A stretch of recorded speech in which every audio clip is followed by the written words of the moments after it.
On va changer de discipline à 17h38. On va parler tennis. Ce n'est pas la deuxième division. Lui, il fait partie de l'élite. Notre ami Abdrahim Mondir, ancien capitaine de l'équipe du Maroc, l'Académie Mondir, bien entendu. C'est Abdrahim, bonsoir. Oui, bonsoir, marhaba. Ici Abdrahim, on va parler de Wimbledon. On le sait, la première semaine a été bouclée. Wimbledon, c'est le troisième majeur de la saison. C'est le grand rendez-vous sur gazon.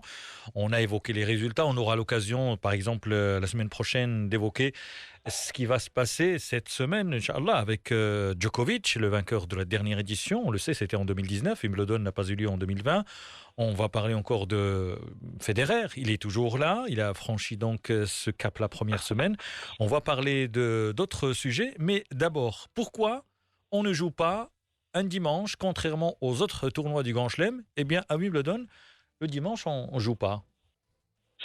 Parce que c'est la tradition. Le tennis est sorti depuis l'Angleterre. Donc, tout ce qui se fait en Angleterre est complètement différent par rapport aux autres pays. On ne joue pas le dimanche parce que, d'abord, dans le premier temps, c'était pour avoir le dimanche sacré, pour rester en famille, aller à l'église et surtout ne pas aller travailler. Maintenant, avec le temps, Wimbledon, le All England, le club Wimbledon, il y a de plus en plus de maisons et les riverains, ils ont déposé une demande auprès de la mairie pour qu'il n'y ait pas de jeu parce que on a joué 2 ou 3 fois le dimanche depuis l'existence du tournoi de Wimbledon et maintenant tout le monde y adhère et on ne joue plus le dimanche à Wimbledon. Voilà, donc on ne joue pas le dimanche à Wimbledon pour les riverains se reposent un peu de calme à Wimbledon. On joue en blanc également, on a déjà évoqué cela. Avant de parler du tennis féminin, parce qu'il y a la performance d'Ons Jabeur, on va parler bien entendu de Emma Raducanu, c'est la révélation de cette première semaine. Et autre question, on l'a vu durant cette première semaine, il y a eu beaucoup de glissades. C'est quoi la raison? Parce que certains se sont plaints, d'autres ont trouvé ça normal. Et comment peut-on expliquer cela? Alors, d'abord, il y a une chose fondamentale à signaler à toutes les personnes qui nous écoutent, c'est que tout est complètement différent sur gazon. Alors, quand on joue sur terre battue, on a des chaussures spécifiques de la terre battue ou de dur. Quand on joue sur gazon, on a des chaussures qui sont complètement différentes avec des petits crampons. C'est pas des crampons pour aller jouer au foot, mais les chaussures de tennis sur gazon ont des petits crampons pour éviter de glisser. Cette année, il y a eu beaucoup de glissades. Alors pourquoi on en parle beaucoup?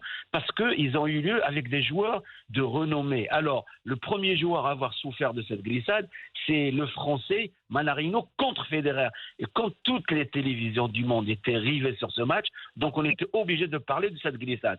La deuxième glissade qui a fait polémique, c'est la glissade de la championne du jeu sur gazon, à savoir l'américaine Serena Williams. Parce qu'elle n'a même pas pu finir le premier set. Donc, à 3 partout, elle abandonne pour glissade. Alors, qu'est-ce qu'ils ont fait les organisateurs? Ils ne se sont pas cachés derrière des excuses ou de fausses excuses.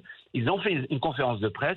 Ils ont dit aujourd'hui, il y a beaucoup de glissades à cause du mauvais temps. Il y a beaucoup d'humidité sur Londres. Et comme je le disais, on l'a dit depuis qu'on a pris l'antenne pour ce spécial Wimbledon, 10 mois sur 12, il y a de la pluie sur Londres. Donc, il n'y en a jamais eu de Wimbledon sans pluie. Et cette année, c'était pareil. Alors maintenant, pour revenir à la surprise de cette semaine, à savoir l'anglaise, Emma Raducanu, de père roumain et de mère canadienne d'origine chinoise, il y a 27 jours, elle était encore à l'école. Ça ne fait que 27 jours qu'elle est sur le circuit féminin d'OVTA.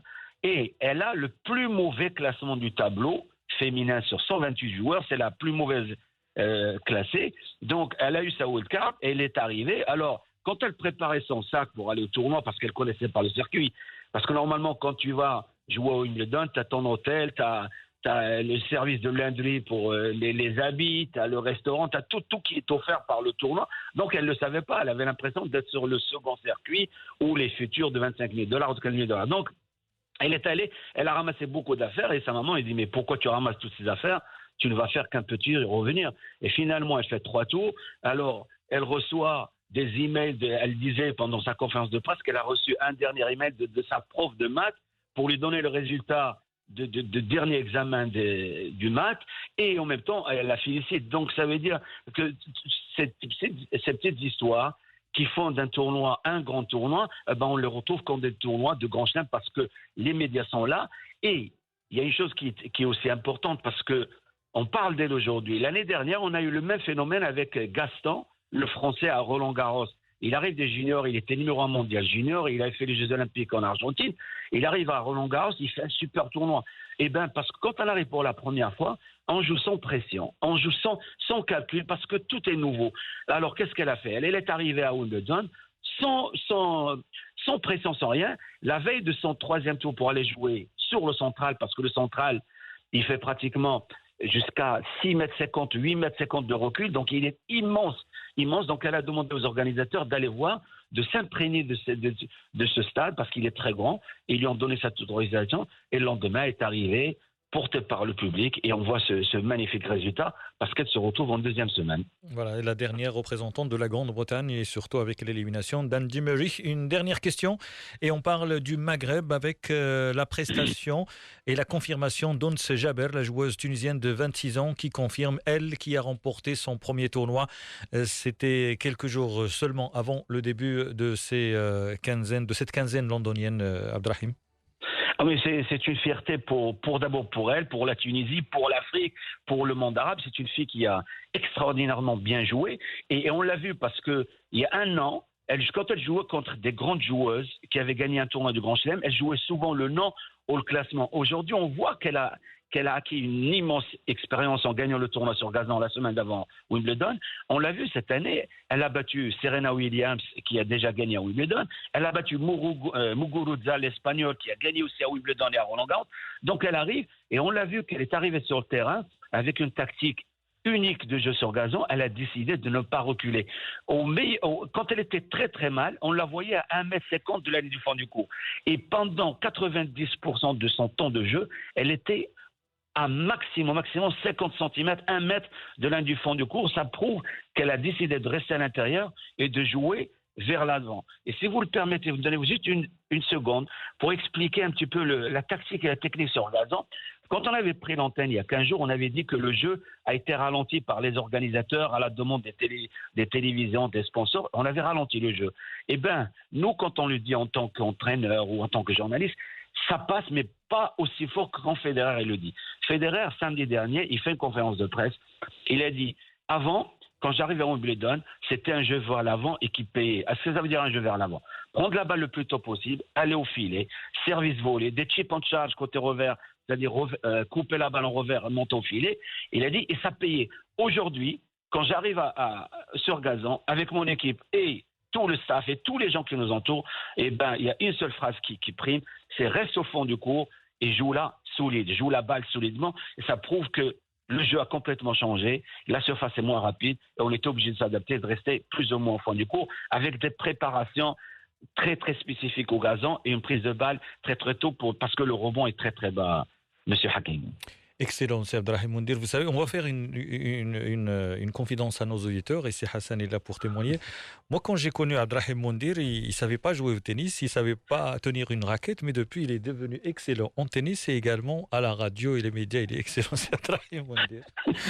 وشرف لنا سي حكيم دائما سي عبد الرحيم مندير يعني دائما نسعد بتواجده معنا ودائما يلبي الدعوه لتقريبنا وتقريب المستمعين Tous dans la bonne humeur. تماما حكيم ونحن سعداء ومحظوظون يعني بتواجد سي عبد الرحيم. Merci beaucoup, bonne soirée et on aura l'occasion bien sûr de revenir parce qu'il y a encore une semaine, beaucoup de choses à dire. Il y a les favoris, peut-être il y a d'autres surprises et on aura l'occasion de revenir sur le vainqueur dimanche et peut-être même en milieu de semaine s'il y a bien entendu une information qui s'impose. Merci beaucoup, c'est Abdrahim Moundir. Tout le plaisir est pour moi et merci infiniment pour les invitations. Merci beaucoup. Merci, bonne soirée.